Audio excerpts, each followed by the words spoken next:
હાલ ગુજરાતના મુખ્યમંત્રીને લઈને એક દુઃખદ ખબર સામે આવી રહી છે। ગુજરાતના અમદાવાદમાં ગુરુવારે બપોરે થયેલા વિમાન દુર્ઘટનાએ સમગ્ર દેશને સ્તબ્ધ કરી દીધા છે। અમદાવાદ એરપોર્ટ પરથી ઉડાણ ભર્યા પછી તરત જ એક ઇન્ટરનેશનલ ફ્લાઇટ ક્રેશ થઈ હતી।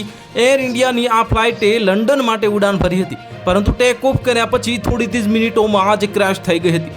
અકસ્માત એટલો ગંભીર હતો કે એરપોર્ટ નજીકનો વિસ્તાર પર ધુમાડાના ગોટે ગોટા જોવા મળ્યા હતા। રાજકારણમાં જ્યારે કોઈ ચહેરો મુખ્યમંત્રી જેવા મોટા પદ પર પહોંચે છે ત્યારે સામાન્ય રીતે તેમના નિર્ણયો, જાહેરાતો અને ચૂંટણી વ્યૂહરચનામાં ચર્ચામાં રહે છે, પરંતુ તે ચહેરાઓ પાછળ એક પરિવાર હોય છે જે સુખમાં દુઃખમાં અને સમાજ માટે કંઈક સારું કરવાની પ્રેરણા તરીકે તેમની સાથે ઊભો રહે છે। વિજય રૂપાણીનો પરિવાર પણ આવો જ છે, જ્યાં એક તરફ તેમની ગુજરાતના મુખ્યમંત્રી તરીકેની જવાબદારીઓ નિભાવી હતી અને તો બીજી તરફ તેમનું પર્સનલ જીવન પણ સંઘર્ષ, ભાવનાત્મક તકલીફ અને સેવાથી ભરેલું હતું। બાળપણમાં તેમના પુત્રના મૃત્યુથી પરિવાર તૂટી ગયો હતો, પરંતુ તેમણે ટ્રસ્ટ શરૂ કરીને તે પીડાને નવી દિશામાં આશામાં બદલી। ગુજરાતના ભૂતપૂર્વ મુખ્યમંત્રી વિજય રૂપાણીનો જન્મ 2 ઓગસ્ટ 1956ના રોજ મ્યાનમારમાં યાંગોન શહેરમાં થયો હતો।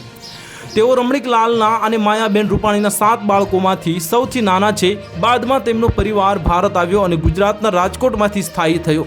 વિજય રૂપાણીની પત્ની અંજલિ રૂપાણી ભાજપ મહિલા મોરચા સાથે જોડાયેલી છે અને આ સામાજિક કામોમાં પણ ભાગ લે છે। આ રાજનીતિમાં વિજય રૂપાણી સાથે સાથે અંજલિ પણ સામાજિક મુદ્દા પર એક્ટિવ રહી છે। તો હાલ માટે આટલું જ। મળીશું નવી અપડેટ સાથે। જો તમને અમારા વિડીયો પસંદ આવતા હોય તો વિડીયોને લાઇક કરી દેજો, ચેનલને સબસ્ક્રાઇબ કરી બાજુમાં આવેલા બેલ આઇકનને દબાવી દો, જેથી તમને આવા સમાચારની અપડેટ મળતી રહે।